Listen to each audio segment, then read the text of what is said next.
Police TV.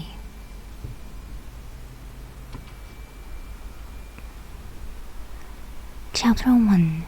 The Jogger. Dan and Sue are police officers in London. It is a Tuesday morning and Dan is angry. "What's the matter, Dan?" Sue asks.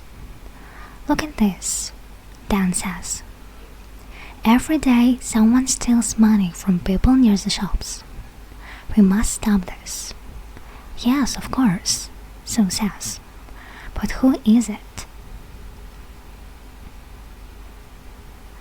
"There is a jogger," Dan says.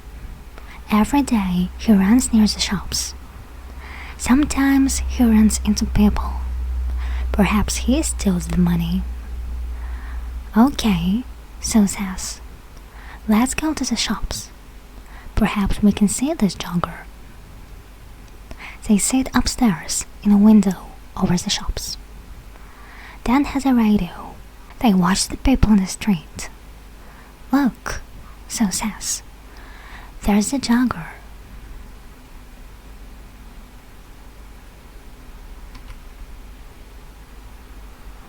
The young man runs into an old woman, and she falls down. The jogger puts his hand on the old woman's arm. "I'm sorry," he says. "Can I help you? Here's your bag." Then a young woman shouts at him. "Don't run here," she says. "It's dangerous. Go away." The young man runs away. Dan talks in his radio. "Quick, stop him. He's running up North Street." A police car stops the young man in North Street.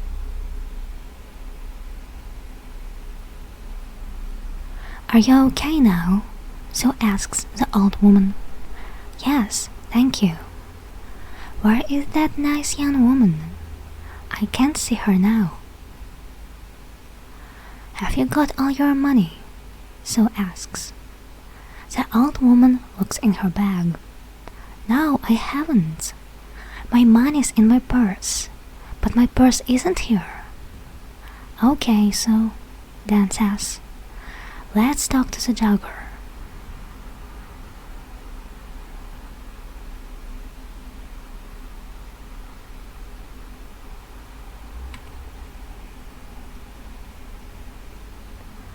"Who are you?" Sue asks the young man. "My name's Peter Jones." "Why? Who are you?" "We're police officers." "Why do you go running past the shops every day?" "Why not? I like running." "Okay," Dan says. "Let's look for the money." "What money?" Peter Jones asks. "What are you talking about? I never take money with me when I run." Dan looks for the money, but he cannot find any. "Can I go now?" Peter Jones asks. "Okay," Dan says angrily, "but don't come back." "Why not?" Peter asks angrily. "I live here, and I'm not doing anything wrong." He runs away. "What do we do now?" Sue asks. "Where is the old woman's money and her purse?" "I don't know," says Dan. "Somebody has it, but who?"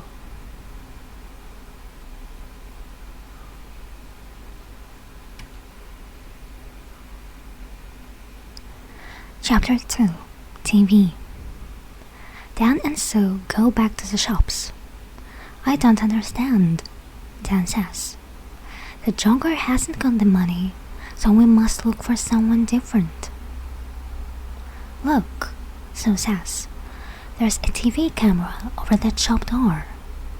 Perhaps that can help us." They go into the shop and watch the video. "Look," Sue says. "There's the old woman. She's getting money from the bank and putting it into her purse. Now she's putting the purse into the bag." Stop the video there, says Dan. Now, look carefully. Is anybody watching her? There are a lot of people on the street, Sue says. I'm not sure. Is it that man with the long hair?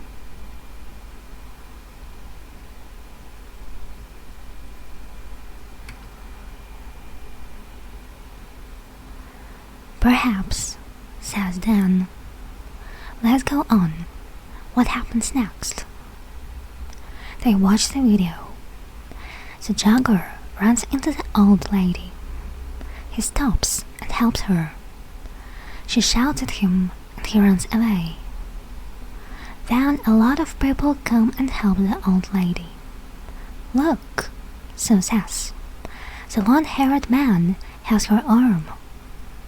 Yes, but that woman has her bag, Dan says. What's she doing with it? Oh, I can't see. There's a man in front of her. Listen, I have an idea, Dan says. You go to the bank tomorrow and take some money out. Why is that a good idea? Sue asks. Because we can watch you, Dan answers. Get a lot of money from the bank and let everybody in the street see it. Take a radio too, so you can talk to me. Okay, Sue says. We can do that tomorrow morning then.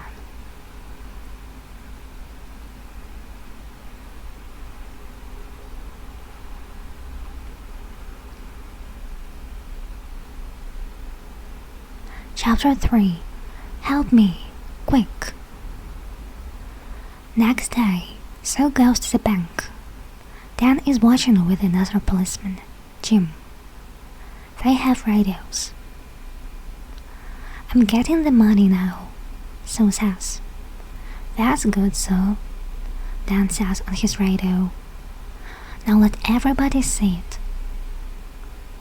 Sue drops some money near her feet. People in the street look at her.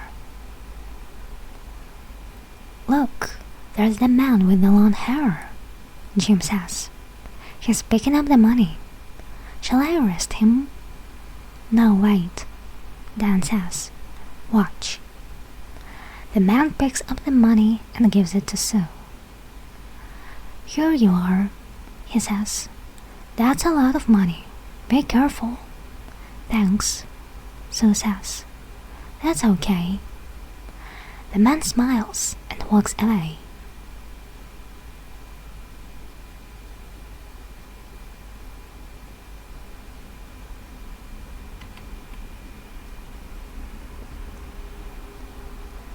Have you got all your money, Sue? Dan asks by radio. Yes, it's all here, Sue says. What can I do now? Buy some things in the shops and then walk slowly down the street, Dan says. We're watching you. Sue buys some apples, milk, and bread. Then she walks slowly down the street. Dan and Jim watch her go. Is anybody following me? Sue asks. No, Dan says. There's a woman with a baby. That's all. Don't follow me, Sue says into the radio. Nobody must see you. I'm turning right into Smith Street. Now I'm turning left into Peg Lane. The woman with the baby is following me. I'm turning right into Dale Avenue. Are there lots of people about? Dan asks. No, it's very quiet. Nothing is happening. Dan and Jim wait. Then Sue shouts, Be careful! Oh, help me, quick! Help!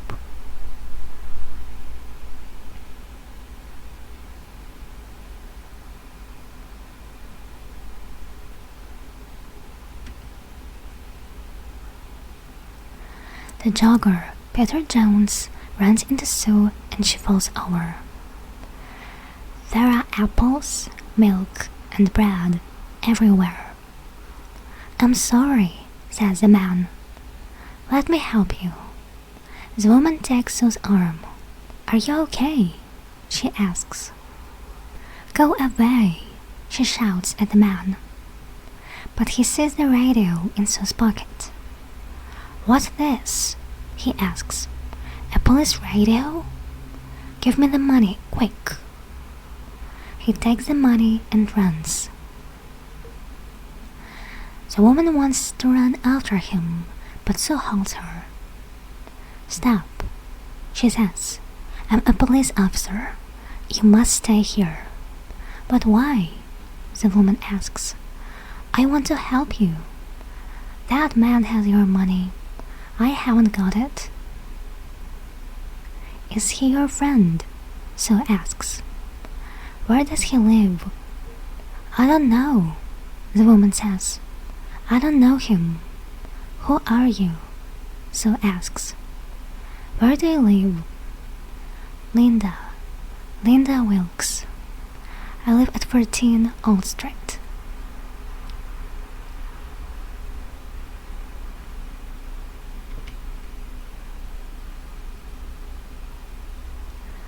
Chapter 4. Man with a Knife. Dan runs up to Sue. Are you okay? He asks. Yes, I'm okay, she says. Go on, Dan, run. Sue calls a police car on her radio. Dan runs after Peter Jones. Jim, he's turning left into Dock Lane, he shouts. Can you see him? I can't see him, but he's running very fast, Jim says. The jogger sees Jim and gets into a boat. Jim runs to the river and gets into the boat too. Stop, Jim says. I'm a police officer. Oh no! The jogger, Peter Jones, hits Jim and he falls into the water. The boat goes across the river.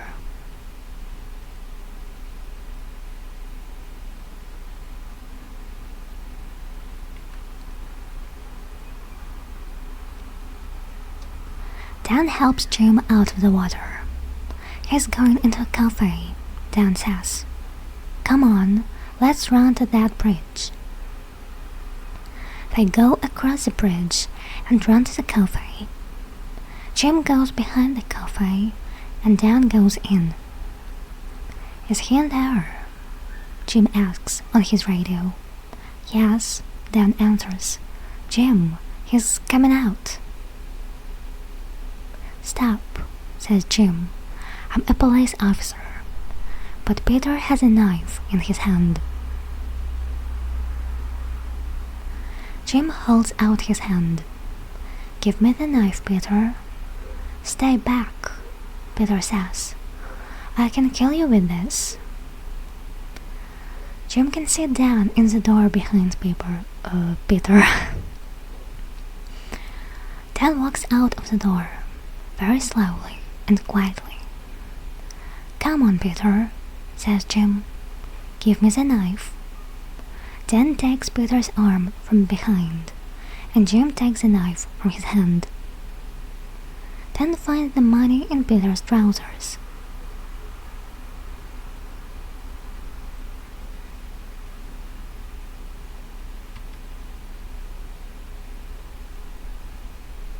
Chapter 5. At the police station. I want to go home now, says Linda. My baby is hungry and tired. Do you know Peter Jones? Sue asks. Do you and Peter steal money from people? No, I don't know him, and I never steal money. Do you know this woman, Peter? Dan asks. No, says Peter. I don't know her. Who is she? Dan and Sue go back to their office. Does Linda work with Peter? Dan asks Sue. Yes, she does, says Sue. Watch this video. Look. There she is. She's watching me get the money, and now she's talking to someone on her phone. But who is she talking to? She's talking to Peter, of course. Now she's following me and talking to him again. She's talking about me.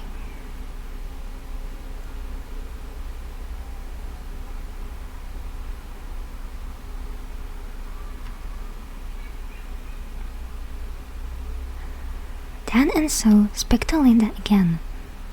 Can I see your phone, please, Miss Wilkes? Sue asks. My phone? Why do I want to see that? Well, it remembers a lot of numbers. Sue presses 1 on Linda's phone. Peter's phone begins to ring. Sue laughs. Let me ask you again, Miss Wilkes. Do you know Peter Jones? Well, yes, okay. I know him, but I don't steal money. Sue and Dan take Linda home. They go into her house. There's £200 under your bed, Linda, Dan says. And look, this is the old lady's purse. This is a nice photo of you and the baby, Sue says. But who is the man? Is he the baby's father? Okay, it's better, says Linda. And yes, I do steal the money. I'm sorry, okay? No, Linda, it's not okay, Sue says. It's not okay at all.